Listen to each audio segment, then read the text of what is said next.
Hey there, everyone. Welcome to another episode of Fantasy for the Ages, the show where a father and son talk about fantasy, science fiction, and other nerdy things that we enjoy.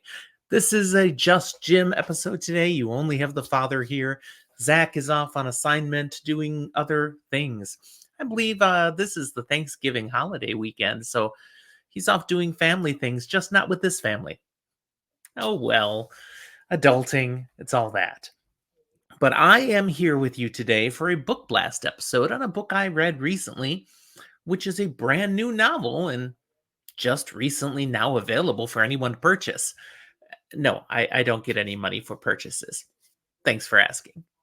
But I do want to tell you that the things that you can do for me if you enjoy the episode is to like it down below, subscribe if you haven't yet, leave comments in the comment box, and look in the show notes for all the ways you can get in touch with Zach and I and interact with us. Social media, Discord, become a patron. Our Patreon is a way to support us and keep our content coming, and we thank all of you that are already Patreon supporters.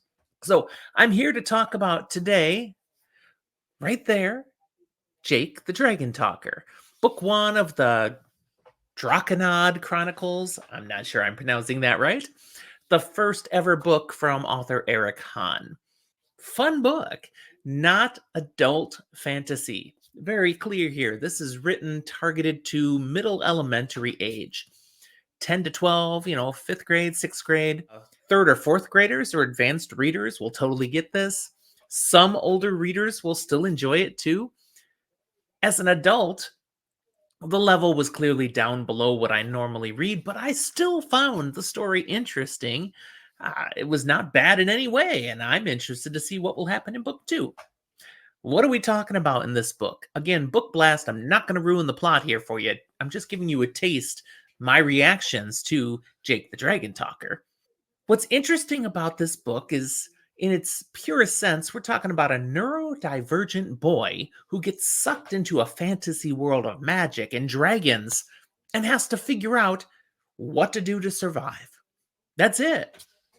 You think you'd have it tough showing up in Kryn, Narnia, or Middle Earth? Yeah, try having a brain that processes the world considerably differently than the typical brain.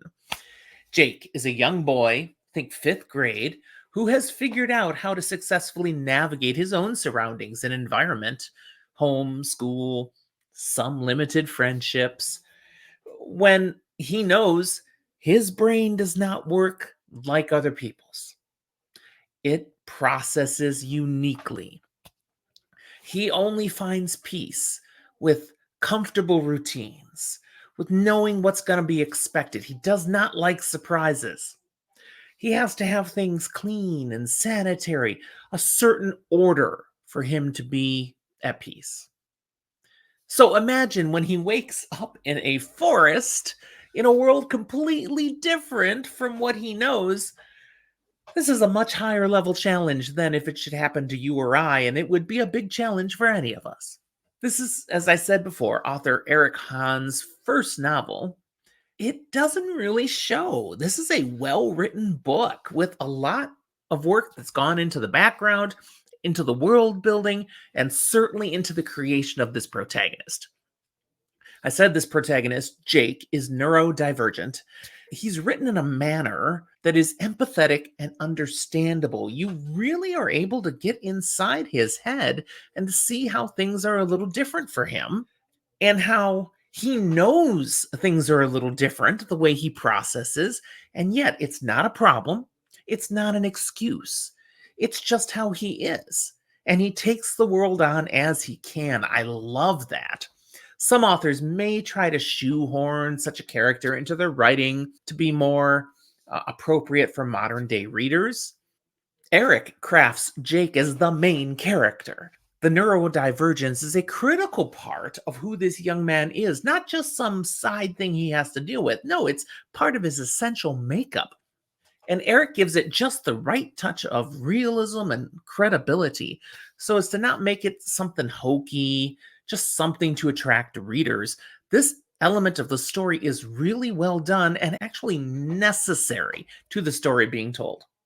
The story, it's got action, suspense, very real danger, yet it stays right at the appropriate level and content approach that makes it appropriate for younger readers. That said, again, as an adult, I was interested and entertained. And I do wonder what's going to happen in future books of the series because this is clearly just book one. It tells a story that has a conclusion, but there's more coming. You know it, it's obvious. It's not a cliffhanger, but we've got more story to come. Finally, I'll mention here Eric Haan introduces an aspect of dragons. I mean, Jake the Dragon Talker. You could probably figure out there's dragons in the book, but what he did with dragons here is rather fresh. It's new and it was unexpected. Something that's really hard to do in fantasy fiction these days at any level. There is so much fantasy fiction out there. I mean, one might say there's nothing new under the sun. Well, this felt a little new. This was fresh. I enjoyed seeing what he created there. So, Jake the Dragon Talker, 2 thumbs up. You got a kid this age, you got a nephew, a niece, a grandchild who's, maybe ages 8 to 13. This might make a perfect Christmas gift or birthday gift or just because gift, whatever you want to do. But I do recommend Jake the Dragon Talker by Eric Haan. Thanks for watching, everyone. We'll talk to you next time.